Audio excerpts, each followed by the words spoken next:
Hello everybody, and welcome to another puzzle solving video. About a year ago, I did a series of videos in which I solved a series of exercises on chess.com's tactics server. And I divided these videos into different levels of puzzles. I did a beginner exercise video. I did a video in which I solved intermediate level exercises. And then my most viewed video was the one in which I solved the most complex Grandmaster-level puzzles on chess.com. And the way I defined that were puzzles within the rating range. I believe that video was 2750 to 3100, which are some of the most complicated and convoluted exercises that you will find on chess.com. And over the last couple of weeks, I've gotten a lot of requests on my stream to do another one of these videos in which we do 4 or 5 of these exercises, and I walk you through kind of in a live look at exactly how I approach these complicated exercises, what goes through my mind, what variations I calculate, and essentially to give you an expose of how a GM tends to approach master level tactics. And so I've listened. These videos are super fun to make. And so without further ado, we're going to do 4 or 5 of these exercises. I'm going to target about a 35 or 40 minute video length. So hard to say exactly how many exercises we will solve, but as many as we can in that time. And just like in the previous video, if we come across a particularly complicated exercise, I can reproduce the position on chess space, which will allow me to make moves on the board. That is not for my benefit, but if I can sense that there are 5 or 6 move variations that might be difficult for you to follow, then I will reproduce the position on chess space. But otherwise, I will be using arrows a lot, and I will be speaking in variations, especially if you're newer to chess. You can definitely have a chessboard next to you and on which you set up these positions and then make the moves as I'm saying them. But a great way to practice your calculation would be to really push yourself to visualize these lines along with me, even if you struggle to do that. That can really help you expand your ability to visualize long lines, which of course is one of the most, if not the most important skill when it comes to solving tactical exercises and finding these tactics during the game.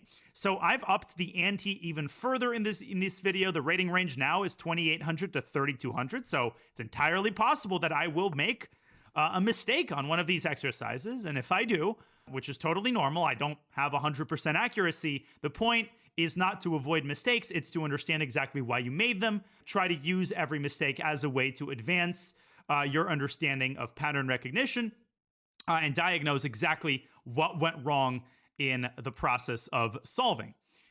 So without further ado, here we go. In the first position, it is white to move. And the first thing that I always do, no matter what level of difficulty I'm solving, is count the material, because that gives you a general sense of what it is that you're looking for. So here it seems that material is equal, sort of. No, black is up 2 pawns. No, black is actually up 3 pawns. My goodness. So 3, 6, 7. And white only has 4 pawns. White has a queen and knight. Black has a queen and bishop. Now, the second thing that I see is that black's bishop is simply hanging. So king takes g1 is going to be a candidate move that we should return to. The second big thing that I'm noticing is that black's king is caught in the crossfire of white's knight and queen, and the knight and queen is considered to be the strongest tandem in chess. You've probably come across a bunch of mating patterns that involve the queen and knight, so my guess is that the solution is either going to involve taking black's bishop and then dodging the checks that black's queen is inevitably going to deliver, or there's some sort of mating construction with the queen and knight. So let's start by understanding what happens after king takes bishop. So if we take the bishop, black is probably going to give that check on e1. And I'm already pretty pessimistic about the king's ability to escape the checks. King g2, I see that the queen can drop back to e4. And if we run to the h file, king h2, there's this nasty check on h7. And if we drop back to g1, the queen is able to keep pursuing the king from b1. So there's b1, e4, and h7, depending on where white's king runs. It feels to me king takes g1 results in a perpetual. So let's set that aside and let's look at the direct approaches toward trying to checkmate black's king. So what kinds of moves come to mind? Well, queen f7 check to me is the most obvious of the attacking attempts. That forces the king to step back onto the 8th rank. There's king d8 and king c8. What I'm also noticing is that black is not actually threatening any checks. That's super valuable. That's an important piece of information that helps us tremendously, which tells me that we can make potentially a quiet move in order to set up, let's say, a mating net. So we're getting somewhere. Queen f7 check. After king to c8, I think just such a quiet move forces black to give up their queen. We can slide our queen over to e7 with the obvious idea of preparing knight d6 check, king b8, and then queen takes b7, or even queen d8 is going to be checkmate as a result. So queen f7 check, king c8, queen e7. That's a pretty common mating pattern. So looking around the board to see if black has any ways to stop that, I don't see it. Knight d6 is coming whether black likes it or not, and if king b8, then we can immediately deliver the checkmate on d8. So black is going to have to give up his queen. So after queen f7 check, it seems like king d8 is the only other defensive approach. And here we can try to set up a similar mating construction. We can actually capture the pawn on g7 with the very symmetrical idea of knight takes e6 check, king c8, and then queen e8 mate. And the reason I see this kind of stuff quickly is just because I'm very familiar with a lot of the mating patterns that arise when you have a queen and a knight, right? I've just done a lot of tactics on that topic. So queen f7 check, king d8, knight takes g7.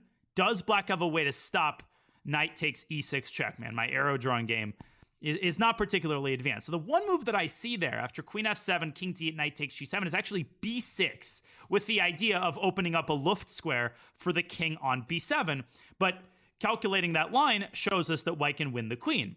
Queen f7, king d8, knight takes pawn, b6. We take on e6. The king slides over to c8. We deliver the check on e8, which would be mate. Now the king has b7, but our knight is on e6. The black king is on b7, and our queens are making contact with each other, which tells me look for a discovered check.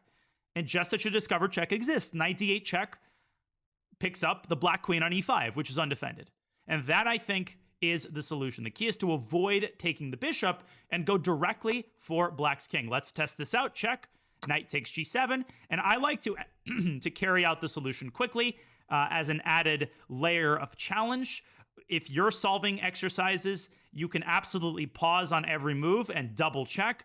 But I hold myself to the highest standard, which means if I didn't solve the puzzle from the first move, then, you know, for a grandmaster, that is essentially tantamount to getting it wrong. Knight takes c6 check, and okay, black gives up the queen. But once again, the important line is b6 here. Knight takes c6 check, king c8, we check on e8, and then we deliver another check on d8. And it's also important to remember that you're not only searching for checkmate in these types of positions, you're also searching for ways to exploit the weakness of your opponent's king in order to pick up a bunch of material. So I was simultaneously looking for mating construction, but I was also looking for things like discovered checks and forks. All right, on to the next one. Whoa. Okay, so this is a crazy position. White has just captured our queen. Now, just looking at the state of white's king tells me that this is some sort of forced mate. These puzzles are typically a lot easier. I think I've already gotten it. So, first of all, the rook is hanging. The first move seems really obvious. It looks like it has to be knight e3 check. Forcing king e2, and now it appears that the bishop is going to have to step away somewhere in order to set up a mating net. And I just think brute force in these types of cases is incredibly effective. Note that knight d4 check is ineffective because that square is defended by white's knight. So after knight e3, king e2, bishop g1 is a tempting move because it keeps the knight on e3 protected, but then the king drops back to e1. You can take the pawn on c2 with check, but there it looks like we're moving in the wrong direction because the white king could potentially even escape to b1. And taking the rook on a1 is totally ineffective. Again, white is up a queen, so there's no amount of material that we could possibly win here that is going to justify that. Also, our king is essentially checkmated. White threatens queen f5 mate. So where else can we go after knight e3, king e2? Well, we can drop back to g3. That keeps the e1 square protected. And after king takes e3, the bishop slides back to f4 with checkmate. So this is just all about being familiar with typical mating nets and having a keen sense of mating patterns and also using process of elimination. So check, check, and mate. This is just a mate in 3, a simple exercise. And we move on to the next one. Okay. So here we have opposite colored bishops. We have a middle game with what seems to be equal material. Yes, 7 pawns apiece. And, the first thing that jumps out at me, and I'm pretty sure this is also what you're probably seeing, is that these two pieces can be forked by the move d4. Now, I'm helped by the fact that I've set the rating range in such a way that I know that's not the end of the puzzle. And after d4, the next thing that occurs to me is that white can play rook a to d1. That's a very typical way of indirectly defending against a pawn capture, right? You're just pinning the pawn to the queen. So rook a d1 actually threatens to eliminate the pawn of the bishop. After d4, rook a d1, testing out the queen sacrifices really quickly. de, dc, no, that doesn't seem effective. Maybe we have compensation, but we're definitely not winning. What about d4, rook a d1, knight takes e3? That also seems ineffective. We're probably going to lose the d4 pawn as a result. Now, another move that is circulating around my mind is the move h5. This is a move that I saw pretty quickly. It dislodges the queen from g4, and I'm not sure exactly how it's going to help us, but it's worth keeping this move in mind and testing it out in various positions. We can play it immediately and then follow up with d4 on the next move, or we can interpose the move order. We can play d4 first, rook a d1, and then play h5. So that seems a little bit more forcing. Let's test out that move order first. So d4, rook a d1, and then h5. So where can the queen go? It can drop back to e2.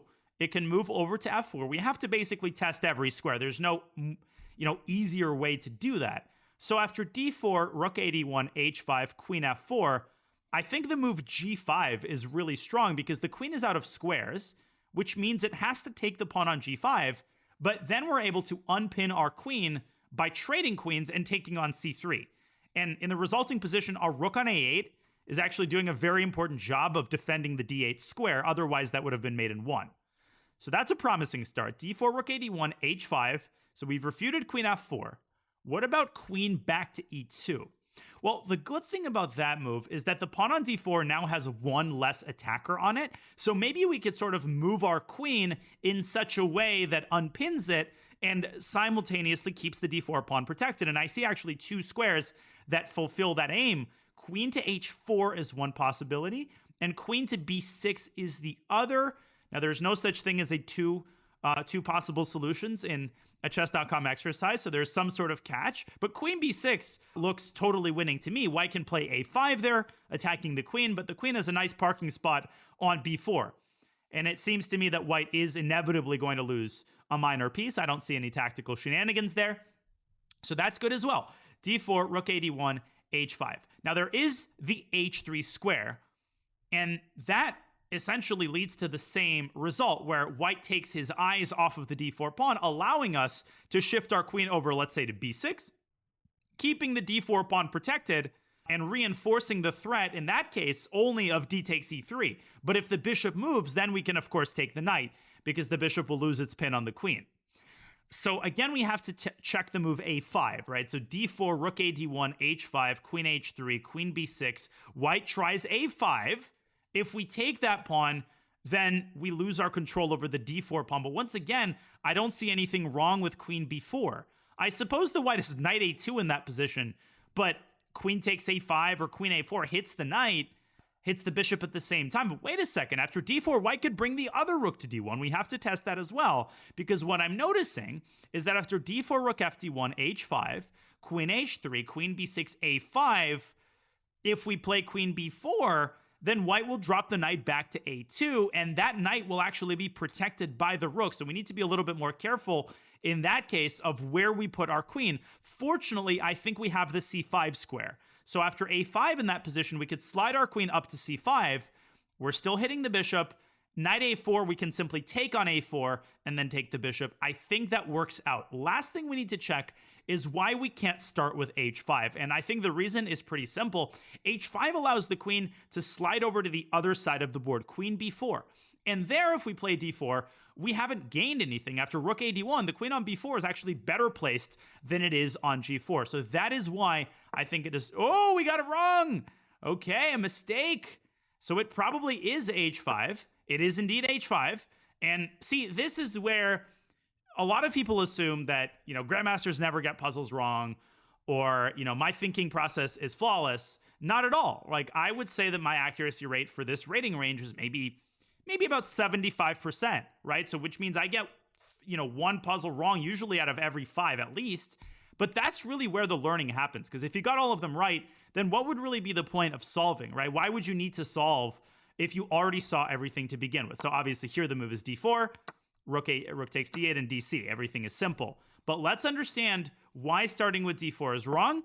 Hopefully you can see the screen here. I switched windows. Yeah, d4. Oh, it's bishop g5. That's obvious, right? And so the problem was that I didn't come back to the initial position and ask myself what the other candidate moves were. I was fixated on refuting rook a d1, which to my credit, I did. h5 is winning. I assessed this accurately. Queen h3, queen b6 is winning for black. But I forgot to come back to the drawing board and make sure that I didn't miss any other initial candidate moves. Long variation, wrong variation. That's the famous phrase. And it's true so often when you're solving tactics, right? If you're making a mistake, it's usually not on move 5 or 6 of the line. It's actually on move 1. So bishop g5 here is super nasty. And if queen b4, then we still play d4. What about rook a d1? Oh, we can play knight takes c3, f takes c3, and this is what I missed. Queen to g5, hitting the pawn on g2 and threatening checkmate, and white can't protect the knight and protect against checkmate at the same time. Obviously, knight e4, we just play bishop takes c4, so the knight can't intercept the bishop's contact with g2. That is actually what I missed. This idea of knight takes c3 and queen g5, using the other side of the board and posing another threat. Very instructive, so don't forget to look at other candidate moves, especially when we've spent a long time trying to refute a particular defense. Okay, on we go to the other exercise. So far we've done 3. This is our 4th. It's black to play. And to me, just looking at this position for a couple moments, it seems obvious that there's going to be some sort of mating pattern here. Maybe there's going to be some way to win white's queen or promote the c-pawn, but that seems pretty doubtful to me, given that white is up a rook and given that the rook is defending the queen. So in these types of exercises, there's no magical way to approach it. You have to plunge in and get your hands dirty and start calculating. And through the process of calculation, you start understanding things about the way, the mating mechanism. Sometimes you get lucky and the first move you consider is the mating move. Sometimes you have to look at it a little bit longer. So the first move that I see is queen e3 check. The reason I start with this move is because it's the most forcing. It forces the king to step away to f5. Then I'm noticing that the queen can drop back to g5 with check, driving the king back toward e4. And I think it's checkmate. Bishop d5 check, king d3, and queen d2 is mate. And the reason I saw that quickly is because I noticed that the c3 pawn was anchoring the d2 square. So in my mind, I quickly came up with the idea of driving the king back toward d3 and mating it on d2. And that's always a good thing to do when you're trying to get a roadmap in these types of positions, is understand what squares your pawns are anchoring. So the h-pawn is anchoring the g5 square, and the c-pawn is anchoring the d2 square. Both of these squares are, in fact, used by the black queen as it hunts down white's king. Check, check, check, and mate. That was a pretty elementary one. Let's move on, and we'll, I think, manage to do about 7 or 8 exercises. We're moving at a good pace so far, even though I've already made one mistake. Let's try to keep it at that. Okay, white to play. So we're down 2 minor pieces currently, but we can recapture one of them. Obviously, knight takes h4 doesn't seem to be the move. That gives black a tempo that he can use to keep the g-file closed. So it seems obvious to me that gf is the move that we should start with because it's forcing. It forces king takes f7. And there, I think we should be careful not to allow the king to escape toward the center. So I'm pretty quickly ruling out the check on g6 because it allows king e7, and it appears that we've reached a dead end. So gf, king takes f7, queen h7 check seems a lot more feasible to me, especially because king f6 obviously gets mated with rook g6. I don't even have to calculate further. I'm using my intuition to determine that that is going to be mate. I mean, the king has to go up to f5, and there's 3 pieces surrounding it. We don't have to waste time calculating a line that we know is going to result in checkmate. So after gf, king f7, queen h7, there is, of course, the move knight e8 to g7, opening up an escape square on e8. Those types of moves are really annoying, especially when, black in this case is up 2 minor pieces, so they can afford to give away some of them to keep the king safe. So gf, king f7, queen h7 check, knight g7. I'm going to pause there for just a second and consider the various candidate moves.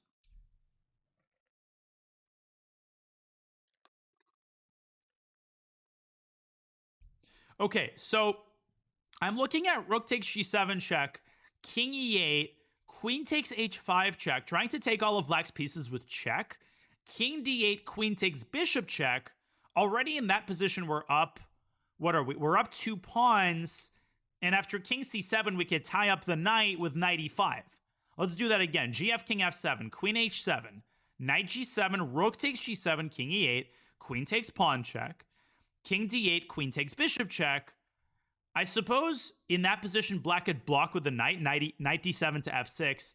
And maybe that's a little bit overly complicated because black will also be threatening a nasty check on c2. So we will be up 2 pawns there, but I'm not 100% convinced that that is the most convincing solution. So let's look for a second to make sure that we're not missing any more obvious mating construction. So gf king f7 seems forced. Queen h7 seems forced. I mean, knight e5 doesn't seem to do anything. So queen h7, knight e8 to g7. Now we could, I suppose, take with the queen on g7, but that doesn't seem to make any sense. What about knight e5 check in that position? Ooh, that could be promising. Knight e5 check, knight takes e5, rook takes g7, king e8, queen takes h5, but the knight from e5 could then block the check on f7, right? So that almost leads to mate, but not quite. Takes, queen h7, knight g7. Okay, so what else can we come up with there? Well, we can play rook takes g7 check, king e8, and the move that I'm just about to settle on is queen takes h5 check. That's what we started with. I think in the resulting position, it's safe to say that white is completely winning. So I'm going to cheat a little bit and do what I said I won't do. We're going to play gf just because by process of elimination, we know for a fact that this is the move. And we essentially know that queen h7 is the move. Let's take a moment here. Knight e5 check, knight takes e5, then queen h7. That doesn't seem to change anything. Yeah, it's got to be queen h7. Here we should pause for a second. So once again, knight e5, knight takes e5 is what I was calculating for a bit. Rook takes g7, king e8. But the problem there is if we take on h5, it's a cool idea. Because if black goes king d8, then we pick up the bishop and deliver mate on e7. But unfortunately, the knight from e5 could block the diagonal check with knight f7. So queen g6 check, king e7 also makes no sense. I think we've exhausted all of the option. It has to be rook takes g7. Okay, now here we should pause for another moment. Knight e5, once again, knight takes e5. We've already calculated that. Rook e7, not possible because the bishop's guarding it. Now maybe we can take the bishop with the knight, but that seems very unlikely because it's incredibly messy. Black starts checking us with queen c4, and the king is unable to escape to f3 because the rook controls. So it's got to be queen h5. Good. And I would imagine that it has to be queen takes h4. Yes, it is. So that is, in fact, the solution. And I saw this line pretty quickly. It was the first line that I saw. But if you're kind of frustrated and saying, well, why did I spend all this time looking at alternatives? That is where a lot of the learning occurs, right? And sometimes you actually do get an unexpected tactic that results in checkmate. I knew that this was probably winning, so I knew that this line was in our pocket. If I didn't find anything else, I would simply go for this. But searching for other continuations for out-of-the-box moves is where a lot of the pattern recognition is actually developed. And I'm curious what the computer revalue here is in the final position, because after knight f6, okay, it's just +7. And it's +7 because black does have a check on c2, but it can actually be blocked with knight d2. So the best move is queen f4, aiming for d6. That's a really good move. If queen c4 check, oh, king d1. Now this is complicated. King d1, look at this move. And whichever way black checks, the white knight is able to block. The knight is one of the most underrated defenders because it's able to control important squares from the first rank or the second rank. That's what it does here. Queen d3, knight d2, no more checks, and black is mated. And same with queen f1, knight e1. So very instructive way in which white dodges all of black checks. Here, of course, b3 is straightforward. Nice. Okay, on we go to the next one. Okay, and looking at this for just a couple moments, black is down an exchange for a pawn, but more importantly, white's king seems to be in the crosshairs of our queen and potentially of both our bishops. So taking a moment here to understand with what sense of urgency we're operating. Does white actually have a threat? Queen g8 is not a threat because after king h6, The bishop on g7 does a great job of controlling important squares. Queen h4 check is similarly not really a threat because of bishop h6. So as we had stated in the first exercise, it's not that we will only look for quiet moves, but a quiet move might be in the cards because we have the luxury of being able to afford one, unless that quiet move comes with the bishop on g7, which would disrupt our ability to potentially prevent all of these checks. So what comes to mind as possible candidate moves? Well, I see two checks on the first rank. There's queen b1 and queen c1, and the hard part might be for us to distinguish between them. That is a type of exercise that you see often at higher levels on chess.com, where you get two similar checks and you have to spot some sort of minor difference that often reveals itself only in some, on move 4 or move 5 of some variation. So again, there's no magical process. You just got to take one of these moves, calculate it, and if it doesn't work, you got to see how the other check perhaps helps you improve on that line. You can also keep in mind both placements at once. This is a more advanced form of calculation where you're essentially in your mind, the queen is kind of toggling between c1 and b1. That might be a more efficient way of approaching the calculation without having to manually calculate both of these lines. So let's take queen b1 check. I don't know why, it just appeals to my intuition a little bit more. So white has two moves. There's bishop d1 and there's king e2. So bishop d1 is, I think, the more annoying move because it keeps the king safe. So after bishop d1, bishop b3 comes to mind. So queen h4 check, bishop h6. Now, it's important to point out that rook h8 check in that position, king takes h8, queen takes h6, king g8, and we're able to escape the check. So that's not a problem. So after queen b1, bishop d1, bishop b3, queen h4 check, bishop h6, it seems like white has to play queen to g4 in order to protect not the king, but of course the bishop on d1. But this is where comparison really comes in handy. If our queen was on c1 in that position, then with the bishop now on h6, I think we would be able to take the pawn on d2 with check and then eliminate the bishop with a decisive material advantage on the next move. So let's now transition to queen c1 check. Bishop d1, bishop b3. So still no check on g8, that's ineffective. Queen h4 check, bishop h6. Still no rook h8 check. And after queen g4, we take on d2, and that, I think, might be the difference. Now, we still need to calculate queen c1, king e2, because that's not guaranteed checkmate. Can we find an efficient mating net in that position? I think we can. Queen c1, king e2. We have bishop c4 check, just going down the obvious line, king e3. Queen e1 check.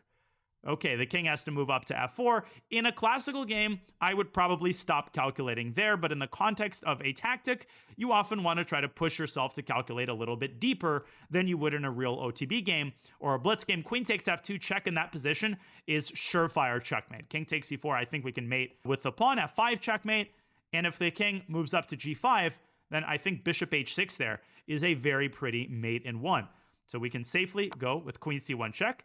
That is correct. Bishop b3, bishop h6. Okay, they're going for rook h8, and our king nicely escapes the checks on g8. So this is called the method of comparison, where you have two similar looking candidate moves, and you can calculate them one at a time, but the more advanced method is essentially like Schrodinger's box, right? You keep the queen on both of these squares at the same time, and you go down the line, and at some point, the difference between those moves, it might become very obvious, as it did in this exercise. So we're on 30 minutes here. Let's see if we can knock out two more exercises, and hopefully we get something juicy. We've gotten some pretty good ones thus far. Nothing, we haven't gotten any studies yet, so nothing crazy in terms of beauty, but definitely a couple of very instructive exercises and a mistake that I've learned from.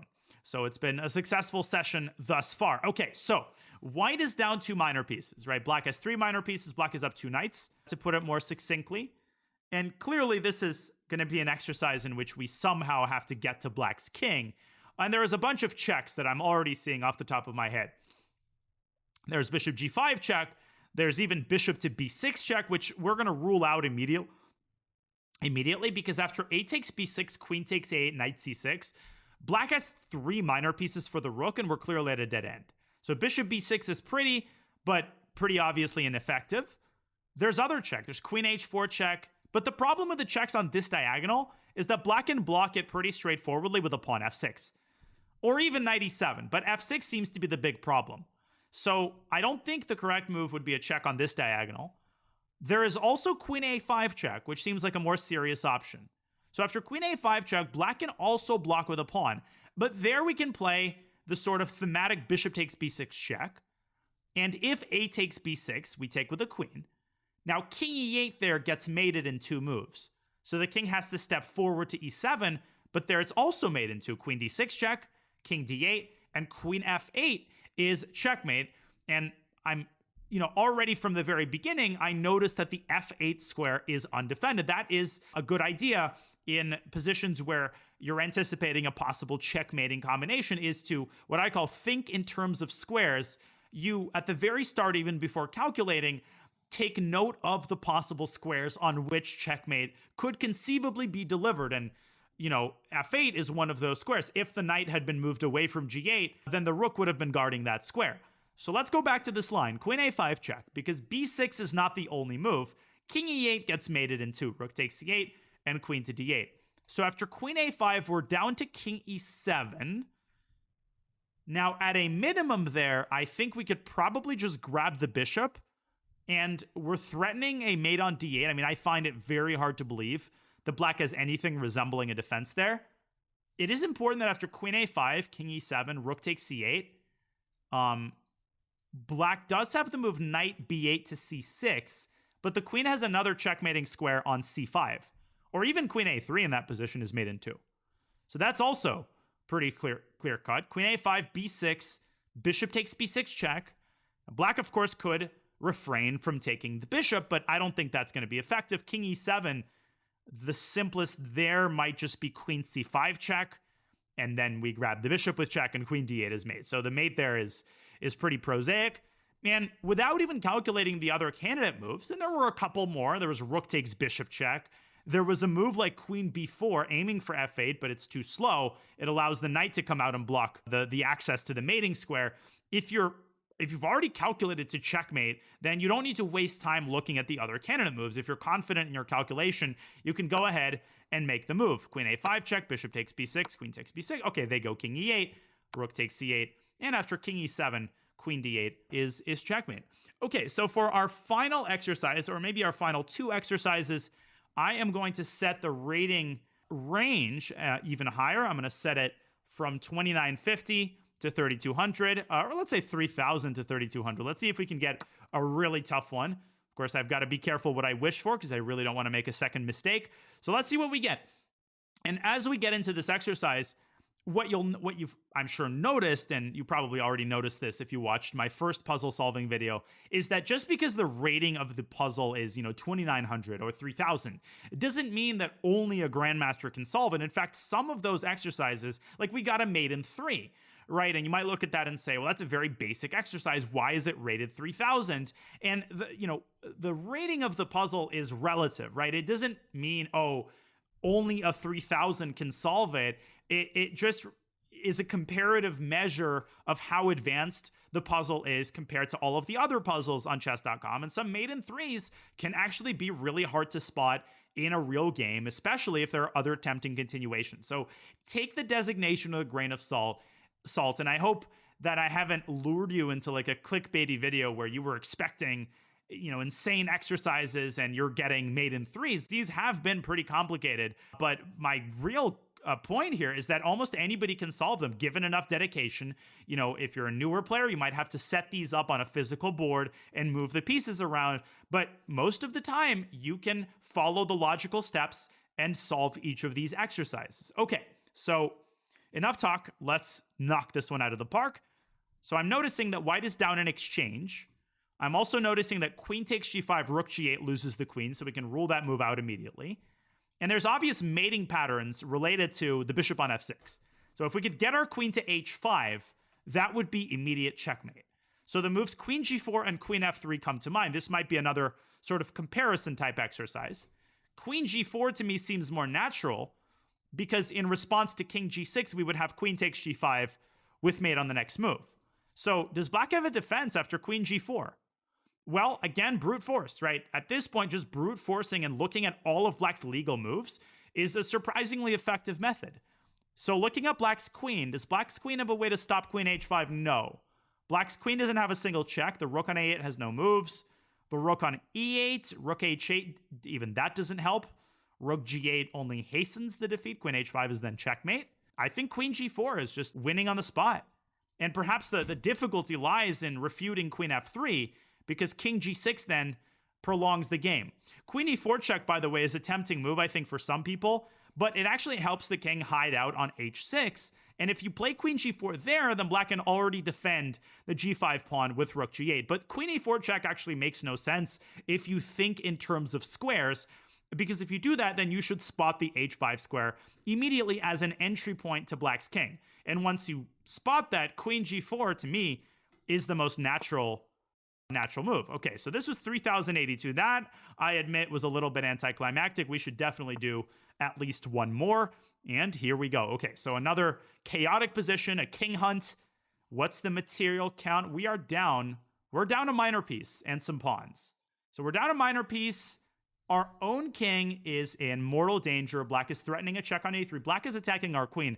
So all of this is essentially telling me that this is probably going to be some sort of series of checks that is going to lead to checkmate or maybe gain of material.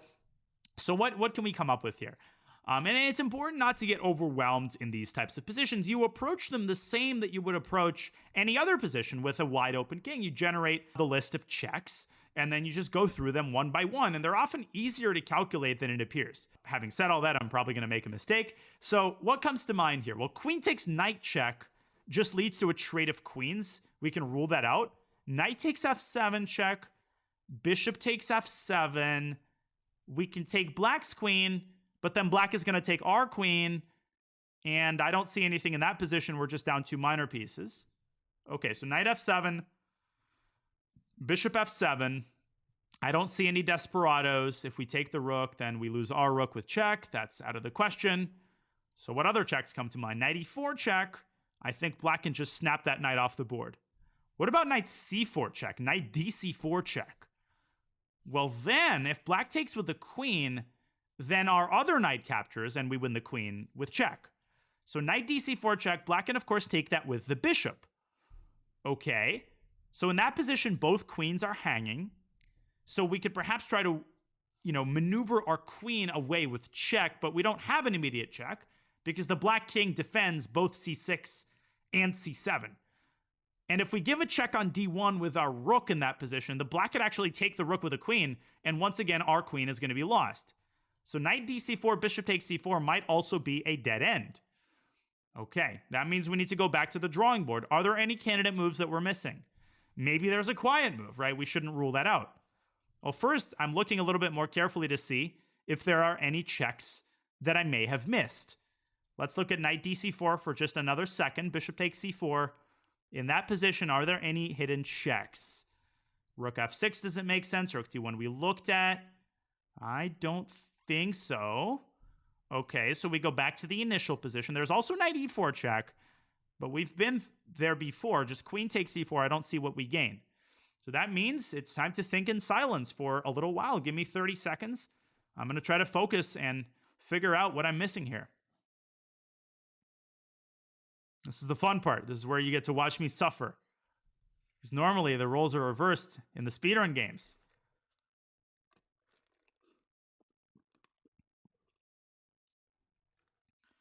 Okay, I've spotted one move that I need to look at, but I'm pretty pessimistic about it, which is knight e to c4 check, right? Both knights can move into c4, but neither one of those moves seems to do all that much. The king can just drop back to d7, but then there's knight b6 check. So wait a second, let's set that aside for a second. That's one candidate move that I've come up with so far. I'm going to look at this for a little while longer and see if I can come up with any others. I think I might have gotten it.